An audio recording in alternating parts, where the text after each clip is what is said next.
बिस्मिल्लाहिर्रहमानिर्रहीम। अस्सलामुअलैकुम नाज़रीन, उर्दू स्टार पर हम आपको खुशामदीद कहते हैं।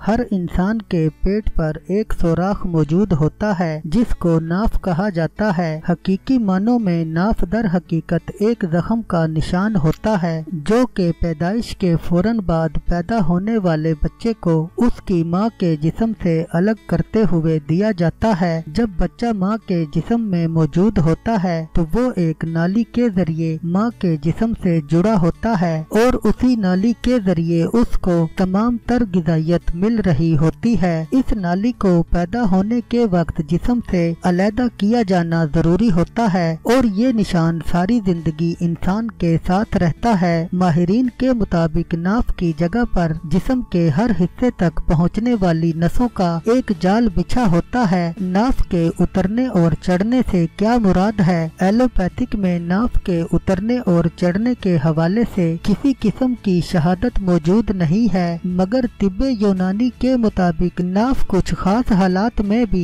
अपनी जगह छोड़ देती है और बाज़ औकात ऊपर या नीचे की जानिब चली जाती है। चूँकि नाफ एक नसों का मजमुआ होती है, इसलिए इसकी जगह बदलने के सबब इंसानी जिस्म के कुछ हिस्सों पर इसके बराह रास्त असरात मुरतब होते हैं। नाफ के उतरने की या चढ़ने की क्या वजूहात हो सकती हैं? तिब्बे यूनानी के मुताबिक ज्यादा भारी वजन को गलत अंदाज में उठाने के सबब पेट पर और कमर पर दबाव पड़ता है, जिसके सबब नाफ अपनी जगह से टल जाती है और ये ऊपर या नीचे की जानिब चली जाती है। नाफ के टलने की क्या अलामात हो सकती हैं? नाफ के टलने की अलामात मुख्तलिफ अफराद में मुख्तलिफ हो सकती हैं। इसकी एक अलामत पेट में शदीद दर्द होना है। इसके साथ साथ बाद अफराद को दर्द के साथ दस्त भी हो सकते हैं। भूख का ना लगना, टांगों और पिंडलियों में शदीद दर्द होना और खिंचाव भी इसकी ही एक अलामत है। नाफ को किस तरह से चेक किया जाता है? सुबह को निहार मुंह नाश्ता करने से पहले पेट के नाफ के मुकाम पर अपना अंगूठा रखकर हाथ से दबाव डालें। अगर वहां पर फड़कती हुई किसी चीज की मौजूदगी महसूस हो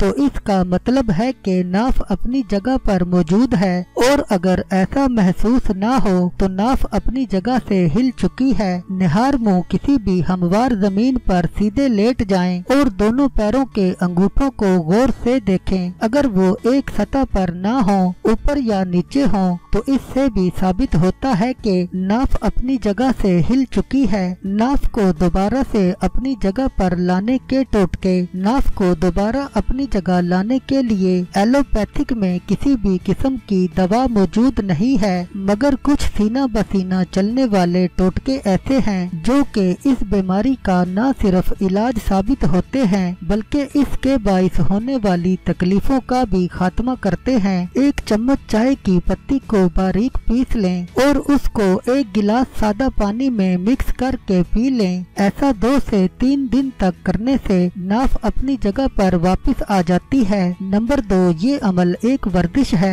और इसको करने के लिए मैदे का खाली होना जरूरी है, वरना इसके मुस्बत नताइज हासिल नहीं हो सकते हैं। इसमें जमीन पर बैठ जाएं और दोनों टांगों को सामने की जानिब फैला दें और इसके बाद दाएं हाथ से दाएं पैर के अंगूठे को और बाएं हाथ से बाएं पैर के अंगूठे को पकड़ने की कोशिश करें। इब्तदा में ये दुश्वार महसूस होगा, मगर बार बार करने से ये आसान हो जाएगा। इस अमल को 6 से 7 मरतबा दोहराएं। इंशाअल्लाह 1-2 दिन में अफाका हो जाएगा।